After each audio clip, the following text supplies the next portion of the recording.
Hello and welcome to Leicester Fan TV for a Thursday night Fanzone show. I'm glad to be back after 3 weeks, I think, in total, not on the channel due to a holiday. But guess what? Leicester City are still on form. They're still at the top of the table, and we are still steamrolling the Championship on our way to promotion. But we'll see. Now, the first thing I want to do today is just mention something. I know that there's been a bit of stick recently on Twitter and social media, as there always is, about this channel, Leicester Fan TV. Some people moaning. Well, I say moaning. Some people having a go at us, saying that we're too negative and all of that. And I just wanted to say, there's like 7, 8, 9 people who create content on Leicester Fan TV. We all have our different views. We all have our different thoughts on football, on Leicester. And sometimes I suppose if you do have, 2 or 3 people who are on one show who have different opinions to us super positive people, then it can seem like a negative show, but it's not that. It's just that we all have our different opinions. If it was just a show of me and Tom, hopefully that's what it is tonight, it's going to seem super positive. It just depends. So yes, if you don't like the opinions or any opinions that we say or that some people on the channel might say, instead of just having a go at us on social media, why don't you actually click in? We'll give you the link. You can come and have a chat with us and let us know what you think instead. A lot of the time people don't do that, but we really do want that. We want people to click in and give us their views. So on with the show. Guys, as always, get your comments in. That's what a fan zone show is. It's all about the fans. We want to see what you think to the start of this season. The Preston game, the Stoke game. Let us know what you think. Coming up to the Swansea game as well next weekend. Next weekend? Is it next weekend or the week after? I can't remember. Anyway, next weekend, not this weekend. So Scott's here already. Evening, Scott. Thanks for dropping a message. Keep getting everyone, get your comments in. Let us know what you think. Also, if you can drop us a like and hit subscribe if you haven't already, that would be perfect. Hopefully Tom will be joining us soon. But the main thing, really, the first thing I want to talk about is obviously top of the league. We are top of the league. And as Peter says, straight back up. That's the chant that's going around the stadiums at the minute, isn't it? Straight back up, Leicester City playing football the Enzo way. So let me know. I know it's early days, fans from other clubs, especially Leeds United for some reason and Southampton, they'll be telling us it's early days, it's only October, blah, blah, blah. Personally, for me, I think this form is going to continue. I think we're going straight back up, but let me know what you think. Scott says, do you think there could be more academy players coming through this season, mainly due to injuries and suspensions? Potentially. 2 players that we haven't seen yet are Sammy Braybrook and Will Alves, 2 very highly rated players in the academy, both out with ACL injuries. We hate ACLs. Obviously, James Justin and Ricardo Pereira previously having any. Ignore me, by the way. I'm drinking this. I picked it up from the shop today. It's horrible, but it's all I've got on me. So, oh God, that's awful.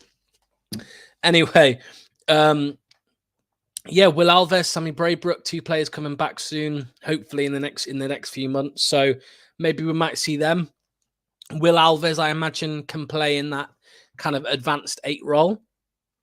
Where Ndidi plays. So if Ndidi's out for the African Cup of Nations, then hopefully Will Alves might be able to come and do a job there alongside others. Obviously, Yunus Akgün, we've seen there. McAteer, we've seen there. Cassidy. So, Andy says Enzo has got the best out of some players, something Rodgers couldn't. Well, Andy, I think that's a little bit harsh. I think Rodgers certainly got the best out of the players early on, the first 2 years. But when things went bad, when we dropped off 2 years in a row, we had an awful end to the seasons. I think that second time it happened, when we bottled 4th place again, I think that kind of put the nail in the coffin for some players and thought, right, that's it. No Champions League here, so I want to look elsewhere. And how many of them have got Champions League football now? Just one, Harvey Barnes. So there we go. But yeah, Enzo has got the best out of the players. I just think it's a little bit harsh saying Rodgers never did. I think he definitely did at one point. Peter says other drinks available. Yeah, well, no, Every other drink is available. Do not buy this absolute rubbish. Strawberry watermelon flavor. No. Scott says, makes me smile. Leeds fans are still adamant that because of the business they've done this summer and their new manager, they will come top at the end of the season. I think you've got to be deluded to look at how good Leicester City are and say, we're finishing top. I don't care if you're Leeds. I don't care if you're Southampton. I don't care if you're Ipswich. We are the favourites this season. We have been from the very start, and all we've done is prove that right. So I think they're crazy for saying that they're going to win the league, because I really can't see it myself. I think Ipswich they'll be fighting for automatic. I don't think anyone's going to be fighting us. I still think Leicester City are going to break the points record at the end of the season. I really do. The record is 106 points. Reading 0809 or 09010, something like that. And I think we're going to get at least 107 points. I believe we can only lose 8 games and 1 draw. So we can lose 8 games and still break the points record. And we've lost 1 in 11. So if you actually do some quick math, you'll know that if we carry on the same trajectory as we are now, we will finish the season with 4.5 losses. So 5 losses. And then obviously, we've not drawn a game yet. So who knows? Locks, your friend Joe on YouTube, it's his followers mainly saying such lunacy. Yeah, I know, mate. Leeds are deluded. They really are. Leeds are just dirty Leeds, aren't they? They just got no idea. They told me last season that they were finishing above Leicester, and I know it was close because we both got relegated at the end of the day. But like we just finished 5th twice, won an FA Cup, and then finished 9th and got to the semi-final of the Conference League. And Leeds had just sacked Bielsa, and they were going to finish above us. I don't get it. I don't get where they could get it from. Peter Taylor, do you think that McAteer will be back for Ipswich? I don't really know, mate, if I'm honest with you. And you know what? I ain't that bothered. McAteer is a great player for us, and I think he'll slot back in when he comes back. But I don't think we're going to miss him too much, because I just think we are far too good for this league. I'm sorry. I think we're far too good for this league. Serious topic here. Thanks, Andy, for bringing it up. Get well soon, Shaky. Absolutely. Obviously, if anyone hasn't seen the news, former Leicester City manager and, multiple time interim manager and assistant manager and coach, I'm sure, for however many years, and sadly being diagnosed with cancer. Don't know, we don't know the details, obviously, how serious it is or not, but yeah, we obviously wish him well, wish his family well, and hope for a speedy recovery, really. So yeah, thoughts with Craig Shakespeare. Scott says, with players out of contract at the end of the season, and Didi especially, do you see him leaving in January? Yeah, it's a tough one. Let's make this the first question of the night to everyone in the chat. Let me know what you think. Ndidi, Andy, and Acho contract expires in January. Right, what am I about? Ndidi and Iheanacho contracts expire in June. There are others, but I'm just going to name them for now. What do we do? Do you see them signing contracts? Do you see Ndidi or Iheanacho signing a new contract in the next 6 months? Or the next 7 months? Because if they don't, they can leave on a free in June. And when I say leave on a free in June, they can sign a contract, a pre-contract agreement with another club in January. So in 3 months' time, they can sign a contract with another club, and then in June they're gone. What do we do? Do we try and sell them in January and try and get a bit of cash?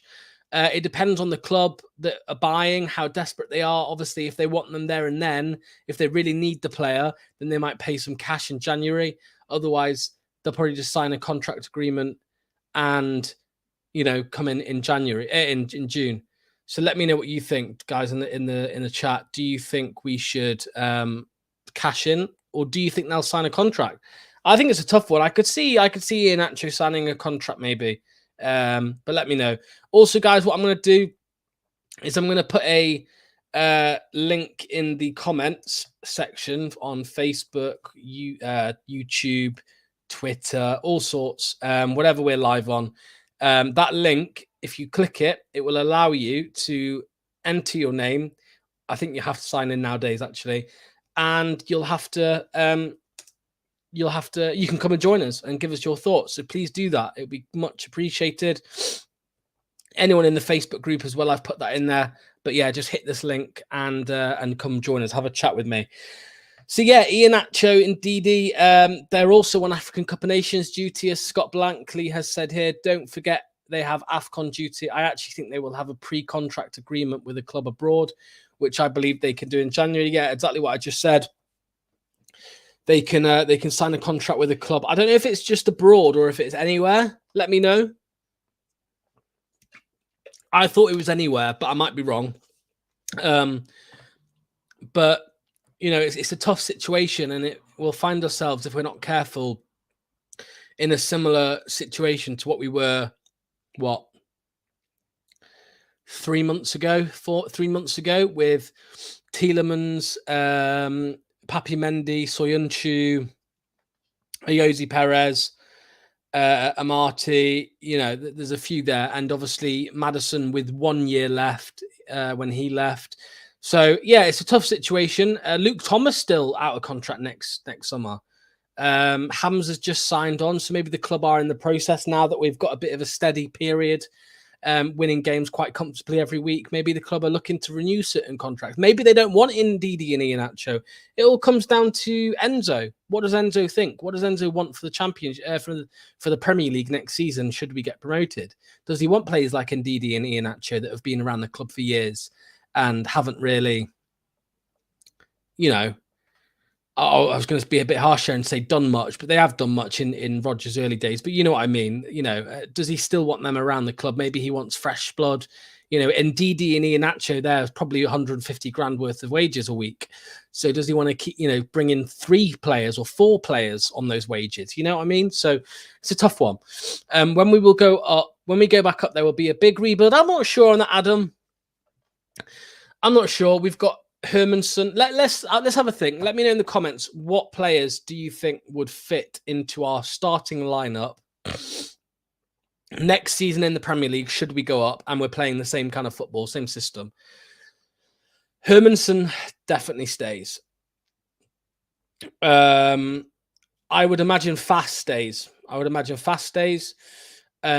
Ricardo stays again, for sure. Obviously Doyle's on loan, so we don't know what's going to happen there. So there's 3 players already. Harry Winks just been signed. I think he'll stay, and he will be to start with, especially a starter to start at the start of the season. We'll see how he gets on in the Premier League. There are doubts there, of course, from his previous time in the Premier League, towards the end of his time at Spurs. You know, and then you look at Dewsbury Hall, there's 5. You know, you'd imagine that he's going to stick around if we go back up. And then, you know, after that, then you've got McAteer, maybe, you know, he's doing it now in the Championship, but will he be ready for the Premier League in 7-8 months' time? Not sure. So I'll allow McAteer, but there's 5 players I've named who I think will start in the Premier League for us if we go up. And then you've got Iheanacho, Daka, and Vardy, you know, who are obviously on the payroll at the minute. And you've also got Tom Cannon, who's a long-term purchase, a long-term investment for the club.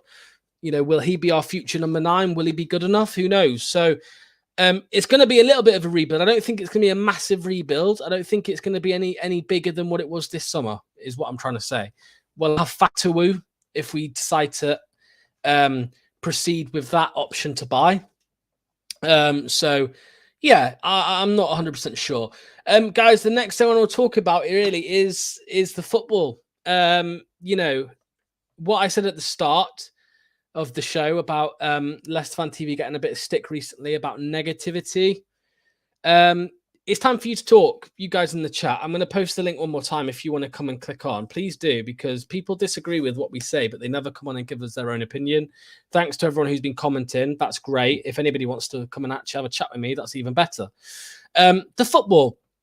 Now, Leicester Fan TV, the Oz guys that do shows, seem to be split right down the middle at the minute for some reason. There's a few of us that are just delighted with how everything's going. We're happy with top of the league, obviously. We're all happy with top of the league, obviously. But the football especially, a few of us are very happy with the system, the style of play. We like Enzo ball. However, there are a couple of people also, and there's not just on Leicester Fan TV, there's Leicester fans out there all over social media or in the ground as well, that aren't the biggest fan of the football, the style of play, Enzo ball. They think it's too slow. Some people, they think that we're not, what's the word I'm looking for? Aggressive enough, I suppose. You know, we don't go for it enough. But and they're all valid points. They're all valid opinions. The way I look at it is that is just the style. I don't look at it as a negative. We don't do those things. I just look at it as if that's the style. That is the system. You know, it's imagine Claudio Ranieri's title-winning season in 2015-16 if he turned up one day and said, right, lads, we're going to tiki-taka it. I know he did it sometimes, but we're going to try and pass it round. We're going to try and control the ball and get 80, 70, 60% possession all game against, you know, who was in the Premier League that season, West Ham or you know, Tottenham, I don't know.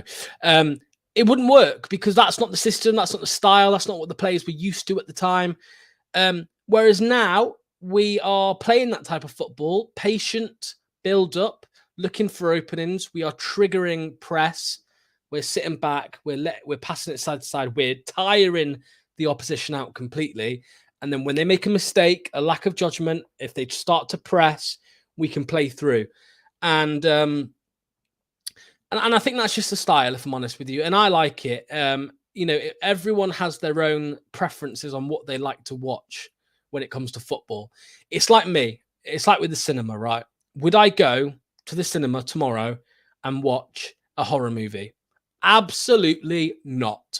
Not my cup of tea. I'm a bit of a wuss. Don't want to watch it. Whereas Phil, for example, Phil Holloway on the channel, he might love that stuff, and he might go tomorrow and watch that because that's his cup of tea. And it's the same with football. Some players, even some people like certain players. I'm a Messi fan because I like the way Messi. I like his style. I like Messi's style. I like how good he is with the ball, on the ball, his dribbling. You know, his set pieces, free kicks. You know, his low center of gravity. I like that. Whereas other people are more of Ronaldo fans, where they like the power, the speed. You know, breaking through, the power of the finishing, the physicality, getting up to a header. Some people prefer that type of player, and that's all football is. But for me personally, I love the football. I love watching the build up, even when we don't score, even when we don't even get a chance. I love watching the players implement the system that Enzo's teaching them, passing around, trying to trigger a press, clearly tiring the players out, playing around the back, playing out from the back. It has its mistakes. Mads Hermansen, he makes mistakes. He loses the ball sometimes, but it's risk and reward. And you're looking for openings, and I enjoy that.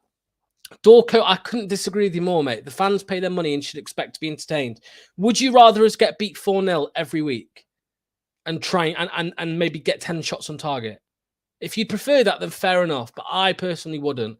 I want to be in the Premier League. That's what people pay the money for.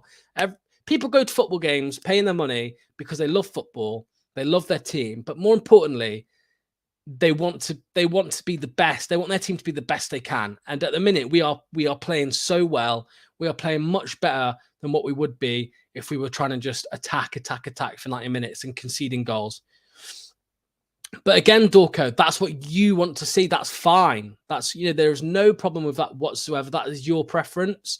And that's fine. And I'm not going to have a go at you. It might have sounded like I had a go at you then, but I wasn't. I was just saying, is that what you would rather see? Would you rather us... It's a genuine question I asked the lads the other day. Would people rather finish third place, let's say, go through playoffs, right, and score more goals and concede more? More entertaining football, though, but finish third? Or would they rather us play the way we're playing now and finish first and break the points record and go up automatic and the league's wrapped up by April, March? I know what I would rather personally. I would rather the latter, what I just said. Scott says, how can the fans not be entertained? Nearly the most goals scored in the championship and least goals conceded. Plenty of possession play and showing our talents. Absolutely, Scott. I knew I liked you, Scott. Yeah, I mean, you know, it's a tough one. It's a tough conversation. I personally can't believe that we're having to have the conversation, if you get what I mean. Like, I can't believe we're sat here now trying to justify why some people are not moaning, that's the wrong word to use, but keep bringing up the fact that they don't like the football. I can't believe that we're having to do that, if I'm honest. But it is what it is. Some people, you know, want more. And personally, I'm happy with what we've got. You know, we're top of the league, and in my eyes, we're going to break the points record. So we'll see. But guys, keep letting me know what you think. Boho says, performance of existing players is getting better, but I honestly do think we don't have the technical players to perform Enzo football at its best. We will need a few more technical players. Yeah, I would agree. We're not a finished article in terms of talent in the squad, and in the Premier League, I think we might struggle. You know, with this current squad, I think we would probably struggle against some of the Premier League teams, even the mid to low table ones.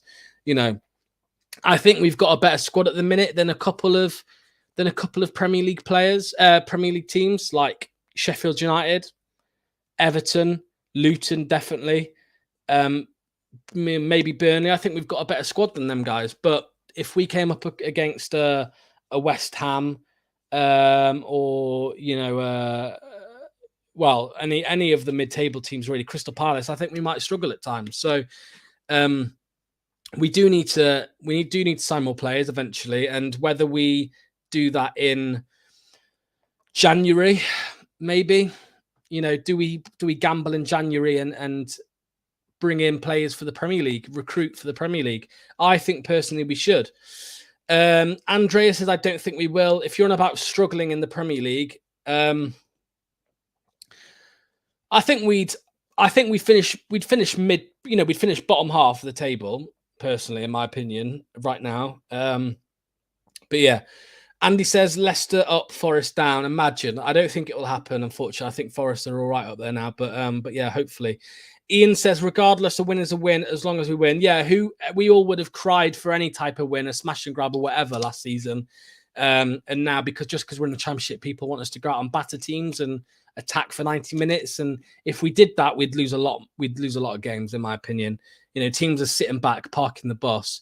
If we just go at them for 90 minutes, throw everyone forward, we're going to concede 2-3 goals all day long. It happened against Hull. We conceded a goal against Hull. We lost a game against Hull from just that. We got a little bit desperate, I think, at times in that whole game.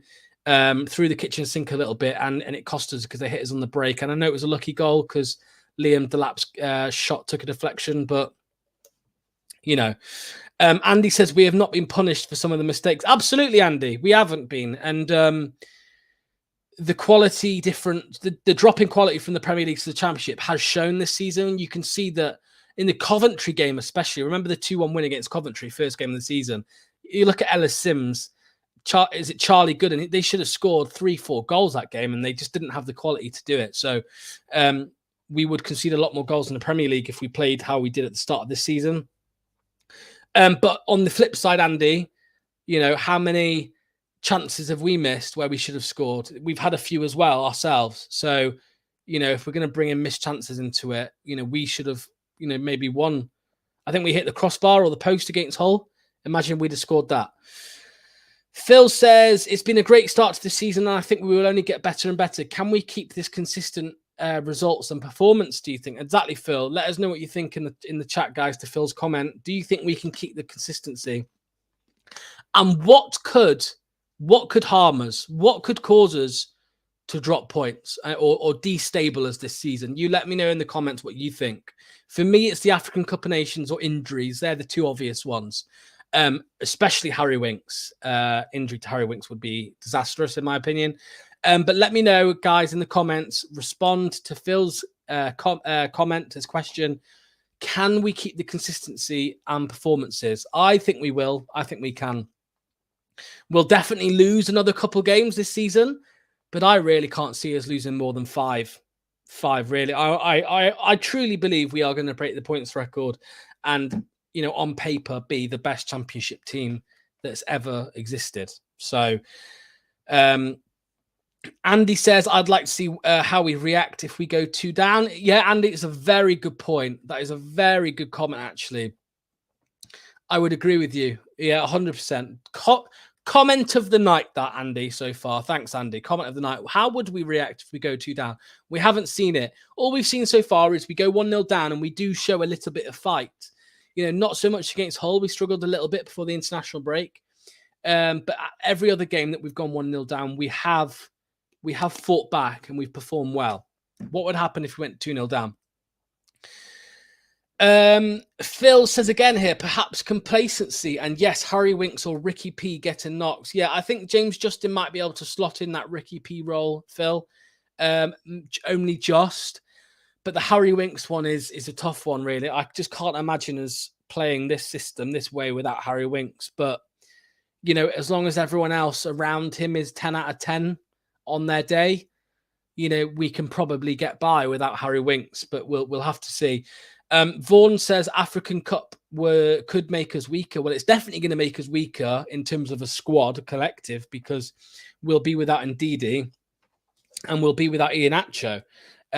So it just depends on whether we bring anyone else in January, but also who else comes in, who performs. Again, we've seen the odd really good performance from Yunus Akgun, Fatawu.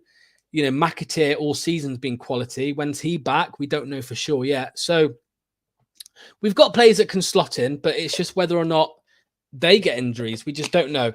Andy says, do I get a prize for comment of the night? Unfortunately not, Andy. I'll try to sort something out for you. Maybe next time. Scott says, Locks, I honestly think Chowdhury could play Wink's position. He has upped his game this season, especially.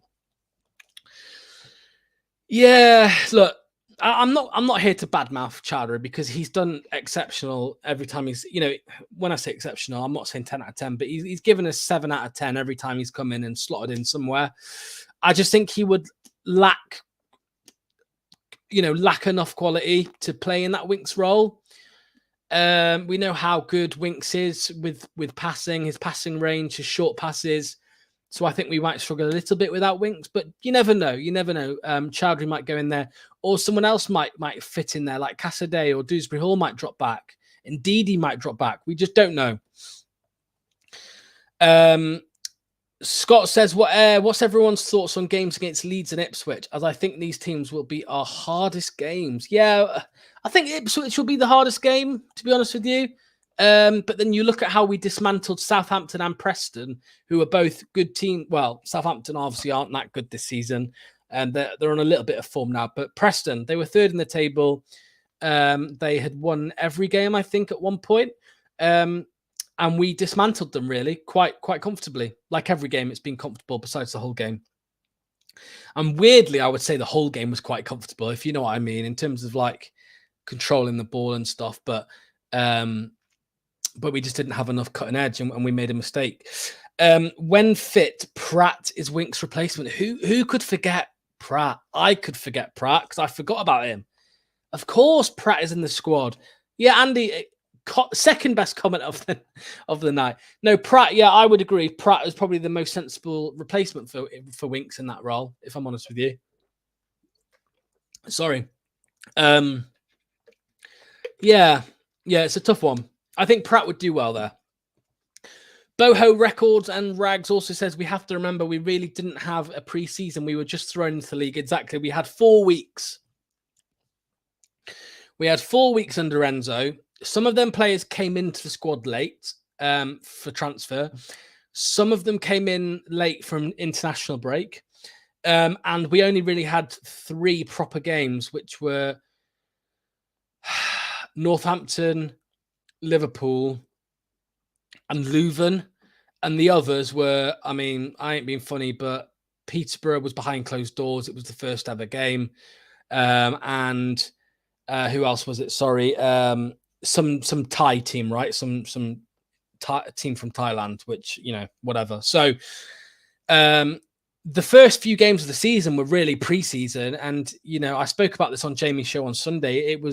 I feel like we had the shackles on a little bit in those early games. We weren't going for it as much. The tempo was much slower than it is now. And I think it was all about getting the players used to the system, getting them used to the league, the players they're going to be coming up against, the physicality, you know, the difference in technically as well. More time on the ball at times, but sometimes not, because teams do like to press in the Championship. So it's getting used to a whole range of things. And I think after that whole game, I think Enzo, after the international break, he's taking the shackles off a little bit and letting us go for it a bit more. We're more comfortable in the system. Where we've got the idea down to a T, the idea of how he wants us to play. You hear players like Dewsbury Hall, Winks. Winks came out and said he was one of the best managers that he's ever, you know, been managed by. And, you know, he's had Pochettino, he's had Antonio Conte, he's had Gareth Southgate. Not saying much there, obviously. You know, so that's a big thing, and all the players have spoken from day one when Enzo came in about his footballing brain, the way he sees football, the way he sees the game is just on another level. And you know, whether that's from him, he's born with that, you know, he's had that from a young age in football, or whether it's inherited as well from Pep. I saw a podcast with Enzo Maresca on the Leicester City YouTube channel from Guillem Balaguer, and Maresca said that he played against a Pep team back in his playing days about 10 years ago, played against Barcelona, and maybe more than 10 years ago now, probably 15 years ago, and he was blown away. And ever since then, he's been a massive fan of the way Pep plays. And our football, our style of play, whether some people in the chat disagree with me or not, our style of play is based, I don't even want to say loosely, I want to say quite heavily on how Pep plays football. It's a little bit different because you can't play, you know, with Harry Winks, Dewsbury Hall and Ndidi the same way you can with Rodri, Kevin De Bruyne and Bernardo Silva. I'm sorry to Dewsbury Hall and Winks and Ndidi, but you just can't. You can't play exactly the same way. But it's very similar. It's very similar. The basics are there. And you know, some people aren't a big fan of the football. But yeah, like we said earlier, I am. And yeah. Peter says, will Enzo stay if a big club come in for him? It's a tough one. I mean, who is going to come in for him? Like, you know, when Pep leaves Man City, maybe they'll come in for him for like, a bit like when Bielsa got sacked from Leeds and they brought in Jesse Marsh. You know, similar styles, you know, a little bit different, but similar styles. Maybe they'll go down that route. But yeah, you never know. I mean, Rodgers did, to be fair to him, stick by us despite a few requests from other clubs. I think Newcastle at one point, Tottenham, Arsenal, they were all interested in Brendan Rodgers at one point. Would Enzo stay as well? It depends. I think it maybe depends on how far into the project he is. If let me think of a team now. Man United, let's say, come in for him at the end of the season. I don't think he will go. I think he'll stick with us for another year in the Prem. But in 2 years' time, maybe, and we finish, I don't know, mid-table twice in the Premier League, I think then he might consider a move. But, you know, while his stock's high, he might need to act. So you just never know. You never know in football. I hope Enzo stays and doesn't get tempted and by a move away. Yeah, exactly what Peter said. It's a good point. It's something that we haven't really needed to think about, and we don't need to think about it because he's obviously not going anywhere this season. You know, we'll see what happens in the future, but I'm not too concerned about that just yet. Yeah, I think we got very worked up as Leicester fans about Brendan Rodgers when there were rumours and he might leave, and it never really happened. So on the face of it, you would think, well, you know, Leicester City are currently in the Championship. If a big team came in for him, then he'd go straight away. But I don't think that's the case really with Enzo. I think he will want to fulfill a certain project in a way. He'll want to get a sustained, you know, back in the Premier League for a couple of years, I would imagine, before he leaves. But yeah, who knows? He seems like a nice guy. He could be sorry for the expletive, but he could be a dick, you know? He could be a dick when it comes to moving away. So you just don't know. You don't know.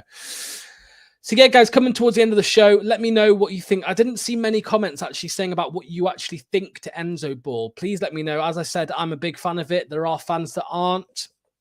They think it's too slow, but give me your final verdict, guys, on Enzo Ball, because I think we're getting there in terms of how good we can be. I think we're probably at 70%. Whereas I think at the Coventry game at the start of the season, we were probably at 40, 30.